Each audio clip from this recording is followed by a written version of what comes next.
बहुत बहुत पहले की बात है, जब पृथ्वी तप और ब्रह्मचर्य के तेज से झिलमिला रही थी। ऋषि मुनियों की उपासना से दिशा दिशा ब्रह्ममय हो उठी थी। देवता भी उनकी साधना से प्रभावित रहते थे। उस युग में एक महान तपस्वी हुए, महर्षि अत्रि। वे ब्रह्मा के मानस पुत्रों में से एक माने जाते हैं। ज्ञान, ध्यान और त्याग में उनका कोई सानी नहीं था, परंतु उनकी तपस्या को पूर्णता देने का कार्य किया उनकी पत्नी देवी अनसुया ने। अनसुया केवल एक पत्नी नहीं थी, वे तप की साक्षात मूर्ति थी। उनके नाम में ही था अन यानी नहीं और सूया यानी ईर्ष्या, अर्थात वह स्त्री जिसमें ईर्ष्या न हो।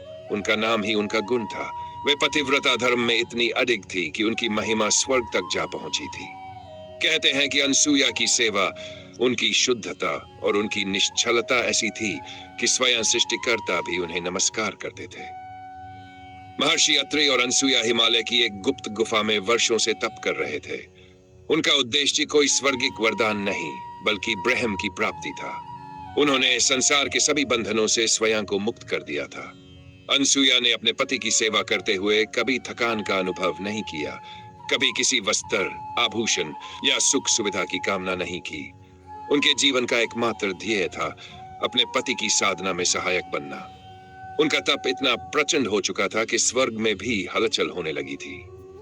एक दिन ब्रह्मा, विष्णु और महेश तीनों ही चिंतित हो उठे। देवर्षि नारद ने बताया, हे त्रिदेव, पृथ्वी पर एक स्त्री है जिसकी तपस्या और पतिव्रता धर्म इतना प्रबल हो गया है कि वह यदि चाह ले तो आप तीनों को पुत्र रूप में प्राप्त कर सकती है। यह सुनते ही त्रिदेवों को न केवल आश्चर्य हुआ, बल्कि भीतर से एक असहजता भी उत्पन्न हो गई।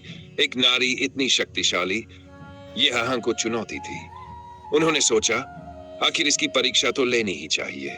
यदि यह सत्य है तो उसके तप को स्वीकार करेंगे, अन्यथा उसका गर्व चूर कर देंगे। इसलिए एक विशेष योजना रची गई। त्रिदेव ब्राह्मणों के वेश में महर्षि अत्रि के आश्रम पहुंचे। संध्या का समय था। अत्रि मुनि गंगा स्नान के लिए गए थे। अनसुया अकेली थी। आश्रम में जब 3 ब्राह्मण पधारे तो अनसुया ने आदरपूर्वक उनका स्वागत किया। उन्होंने कहा, हे माता जी, हम तीनों सन्यासी हैं, हमें भूख लगी है, क्या आप हमें अन्न प्रदान कर सकती हैं? अनसुया ने सिर झुकाकर कहा, निश्चय ही भगवान, भोजन तत्काल प्रस्तुत है, कृपया स्नान कर लें, मैं थाली लगा देती हूँ। लेकिन तभी उन्होंने एक वचन रखा, हे देवी, हम ये भोजन केवल तभी ग्रहण करेंगे जब आप स्वयं नग्न अवस्था में हमें भोजन कराएंगी। ये हमारी कठोर साधना की शर्त है। यदि आप सच्ची पतिव्रता है तो आपके लिए यह अपवित्र नहीं होगा। यह वाक्य सुनकर कुछ क्षणों के लिए वायुमंडल स्थिर हो गया। कोई भी साधारण स्त्री इस परिस्थिति में घबरा जाती, किंतु अनसुया मुस्कुराईं।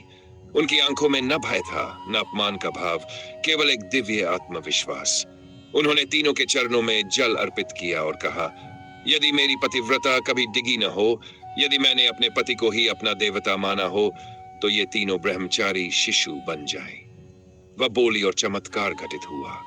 तीनों त्रिदेव शिशु रूप में परिणत हो गए। अब वे बालक बन चुके थे, न कुछ कह सकते थे, न कुछ कर सकते थे। अनसुया ने उन्हें उठाया, प्रेम पूर्वक स्नान कराया, वस्त्र पहनाए और अपनी ममता से उनका पालन शुरू कर दिया। वे उन्हें हंसाती, झूला झुलाती और अपने ही हाथों से दूध पिलाती। स्वर्ग में कोलाहल मच गया। तीनों देवियां, लक्ष्मी, पार्वती और सरस्वती, अपने अपने स्वामियों को खोजती पृथ्वी पर आईं। जब उन्हें वास्तविकता का भान हुआ तो वे अनसुया के चरणों में झुक गई। हे देवी, उन्होंने कहा, हमारी भूल थी, आपकी महानता को हमने नहीं समझा, कृपया हमारे स्वामी को मुक्त करें। अनसुया ने करुणा से कहा, मैंने उन्हें बंधन में नहीं डाला, केवल मातृत्व में समाहित किया है।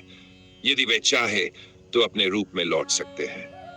और जब त्रिदेव अपने असली स्वरूप में लौटे, वे अनसुया और अत्रि की तपस्या और चरित्र से इतने प्रभावित हुए कि उन्होंने वरदान देने की इच्छा प्रकट की। उन्होंने कहा, हे देवी, आप धन्य हैं, मांगिए जो चाहे। अनसुया ने कहा, हे देवो, यदि आप संतुष्ट हैं तो कृपया एक संतान के रूप में हमें आशीर्वाद दें, जिसमें आप तीनों का तेज समाहित हो। त्रिदेवों ने सहर्ष स्वीकृति दी और उसी क्षण दिव्य प्रकाश से पूरा आश्रम भर गया। पर्वत कांपने लगे, वृक्ष झुकने लगे और वायुमंडल गूंजने लगा।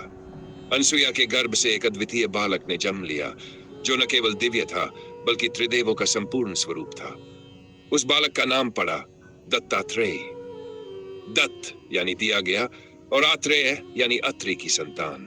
वह बालक न तो सामान्य था न असामान्य, वह साक्षात त्रिमूर्ति था जिसने बाल्यावस्था से ही संसार से विरक्ति को स्वीकार कर लिया था। बालक दत्तात्रेय न किसी खेल में रुचि रखते थे, न वस्त्र न आभूषणों में। वे जंगल की ओर देखते, पशुओं के साथ बैठते, पक्षियों की भाषा सुनते और घंटों ध्यान मग्न हो जाते। कभी वे पहाड़ियों पर चले जाते, कभी नदियों के तट पर। उनकी माता उन्हें बुलाती पर वे मौन रहते। उनकी आंखों में वैरागी का तेज, तप का भाव और समाधि की गहराई स्पष्ट दिखाई देती थी। एक दिन अत्रि मुनि ने देखा कि उनका पुत्र वन की ओर बढ़ चला है।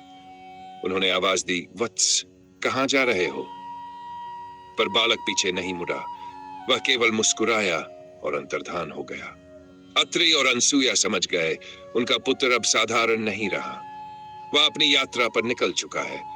उसकी यात्रा कोई भौतिक नहीं, आत्मा की यात्रा थी, योग से ब्रह्म की ओर, अनुभव से आत्मज्ञान की ओर। दत्तात्रेय अब सीमाओं में नहीं बंधे थे। वे वनों में विचरण करते रहे। जहां कोई न गया हो, वहां उन्होंने साधना की। उन्होंने न किसी गुरु को खोजा, न किसी पुस्तक को। वे स्वयं अपने गुरु बने। वे प्रकृति को अपना शिक्षक मानते थे। उन्होंने कहा, प्रकृति की हर वस्तु में ज्ञान छिपा है। मैंने गुरु बनाए, पृथ्वी, वायु, आकाश, अग्नि, जल, चंद्रमा, सूर्य, कबूतर, हाथी, मधुमक्खी और यहां तक कि वेश्या पिंगला को भी।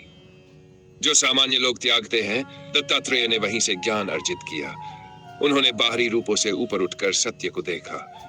उनके दर्शन की गहराई इतनी अद्भुत थी कि वे अवधूत कहलाए, जो सब बंधनों से मुक्त हो चुका हो। अवधूत, जो न नियमों में बंधा हो, न समाज की सीमाओं में। वे न गृहस्थ थे, न सन्यासी। वे न ब्राह्मण थे, न क्षत्रिय। वे केवल ब्रह्म थे, चैतन्य, जागृत और अखंड। राजा यदु, जो एक महान सम्राट थे, वे एक बार वन में गए और एक विचित्र पुरुष को देखा। नंगे बदन, बाल उलझे हुए, पर मुखमंडल पर अनोखी शांति। वह पुरुष हंस रहा था, गा रहा था, नाच रहा था।